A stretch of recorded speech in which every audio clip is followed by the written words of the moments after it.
빠르게 이렇게 피드백이 온다는 질환 중에 하나가 자가 면역 질환이었던 것 같아요. 근데 이제 제가 오늘 조금 일이 있어서 늦게 들어왔는데 아까 자가 면역 질환의 원리나 이런 거에 대해서 조금 얘기를 나눴는지 모르겠지만 자가 면역 질환은 어쨌든지 간에 밖에서 들어오는 세균이라던가 바이러스라던가 이제 암세포를 막아내야 되는 내 몸을 지키는 면역 세포들이 밖에 나쁜 놈들을 막아내지 않고 나를 막아내는 거잖아요. 나를 공격하는 거예요. 그래서 제가 되게 예를 들어서 그거를 광주 학살 막 이런 걸로 되게 많이 비유를 합니다. 우리 국민을 지켜야 하는 군인들이 우리 국민을 향해서 총을 쏘고 칼을 겨누고 정말 미친 짓이죠. 자가 면역질환은 그거랑 같다고 보시면 되세요. 내 면역 체계가 나쁜 놈들을 겨눠야 되는데 나를 지켜야 돼. 나 몸을 공격을 하는 거예요. 그래서 이제 그 면역 체계가 관절을 공격하면 류마티즘, 또 소화기계를 공격하면은 크론시병, 피부를 공격하면은 또 여러 가지 뭐 아토피라던가 루푸스라던가 이런 식으로 공격을 어디를 하느냐에 따라서 질병명이 달라지는 거지. 그 위치가 중요하진 않아요. 정신 나간 그 군인들을 빨리 정신 차리게 해야 되는 게 더 중요한 거죠. 그래서 면역 체계들을 바로잡아주는 게 너무너무 중요한데, 유산화 제품을 주면서 정말 약국이나 병원에서는 손 쓸 수 없는 그런 자가 면역 질환들이 정말 많이 좋아지는 거를 많이 봤었어요.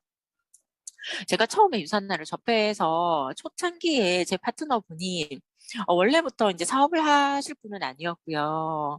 그분이 우리 레이스트렌트 박사님 아내랑 같은 질환을 앓고 있었어요. 그게 이제 우리 섬유근육통이라고 레이스트렌트 박사님 책에 보면 있죠. 섬유근육통 같은 경우에는 이제 면역 체계가 나를 공격하는데 알 수 없는 근육에 이상한 통증이 느껴져요. 그러니까 이게 아픈 게 아니라 근육에 힘이 빠지면서 근육이 지글지글하다고 표현을 하거든요. 그러면서 보통 섬유근육통이 있는 분들이 만성 피로 증후군이라는 거를 같이 진단을 받게 돼요. 근육에 힘이 빠지면서 아무 일도 할 수 없게 되는 거죠. 그래서 레이스트렌트 박사님 책에 보면은 아내가 나중에는 그냥 계속 이렇게 침대에 누워만 있고 그 좋아하는 뭐 말한테 그 밥을 줄 수도 없고 그냥 아무것도 못 하게 된다 막 이런 얘기가 나와요. 그래서 이제 이제 파트너분 그분도 초창기에는 정말 아무것도 할 수가 없었고 통증이 너무 심해서 매일매일 진통제를 드시고 그리고 진통제가 안 들을 때는 수면제를 드시고 잠을 자야 되고 그랬었어요.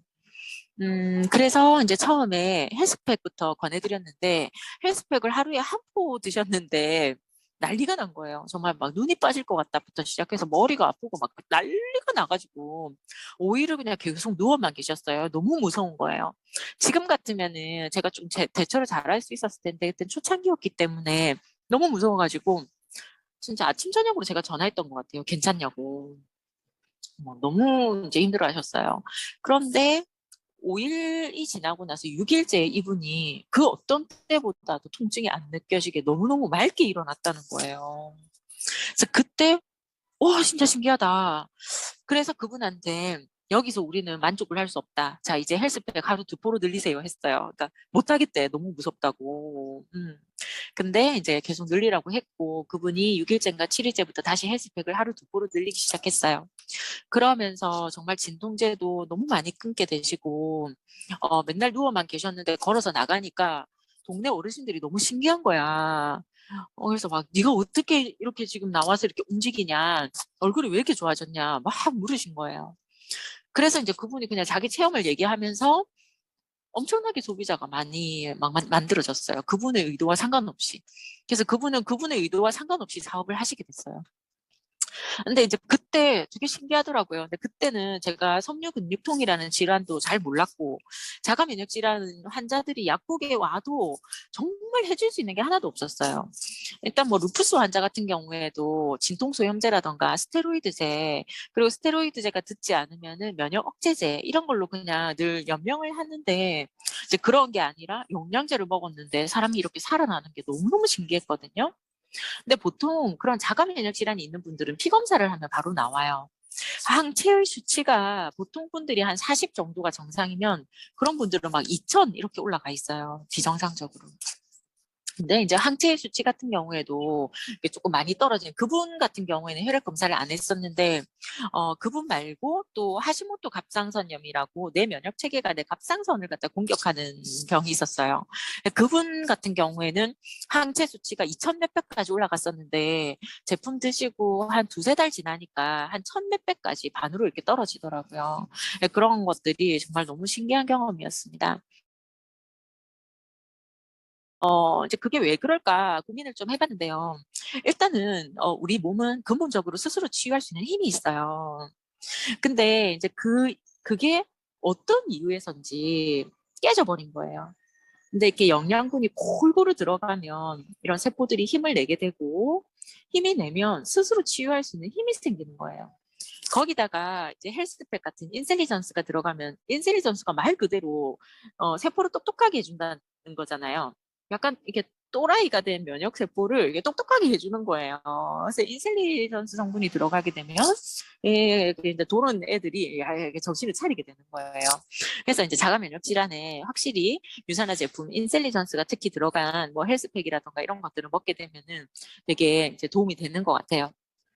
그리고 제가 자가 면역이 있는 분들을 이렇게 여러 분 만나면서 느낀 점은 이분들이 영양의 문제도 있지만은 거의 이분들이 스트레스로 인해서 이 병세가 악화되는 거를 너무너무 많이 봤어요. 그리고 이제 이야기를 나누다 보면은 이 마음속에 감정적으로 분노가 좀 많이 다들 있으세요. 밖에서 받는 스트레스라던가 누군가에 의해서 되게 뭐 괴롭힘을 당했다던가 남편이나 시어머니나 정말 벗어날 수 없는 그런 이제 스트레스가 있죠. 그러면 그것들을 이렇게 표출을 하고 살아야 되는데 그거를 이렇게 표출을 못 하시는 분들이 있어요. 성격적으로도 그렇고 난 되게 화나는데 계속 웃는 분들이 있죠. 그리고 되게 비정상적인 상황인데 자기 괜찮다고 하시는 분들이 있어요. 그런 분들이 자기 감정 안에 그런 분노라던가 안 좋은 것들을 계속 이렇게 표현을 못하고 꾹꾹 눌리다 보면 그 감정도 에너지거든요.